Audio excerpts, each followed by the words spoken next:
পশ্চিম দিকে প্রচুর গরম হয়, তাই পশ্চিম দিকের দেয়াল 15 ইঞ্চি গাঁথা উচিত। অর্থাৎ একটা বাড়ি নির্মাণ করছি, প্ল্যানটা এমনভাবে ইঞ্জিনিয়ারকে দিয়ে বানানো করুন যাতে পশ্চিমের দেয়ালটা 15 ইঞ্চি গাঁথলে ওইদিকে কিন্তু ঘরটা অনেক বেশি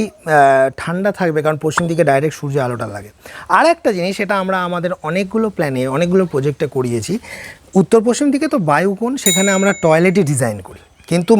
পশ্চিমের মাঝখানটা, হ্যাঁ, কিংবা দক্ষিণ পশ্চিম কোণে যে নৈঋত কোণে যে আমার শোবার ঘরটা হচ্ছে, সেই ঘরের যে পশ্চিম দিকটাতে যদি ডাইরেক্ট সূর্যের তাপ থাকে, আপনি টিকতে পারছেন না, তাহলে একটা চেষ্টা করুন যে পশ্চিম দিকে একটা ব্যালকনি দেওয়ার।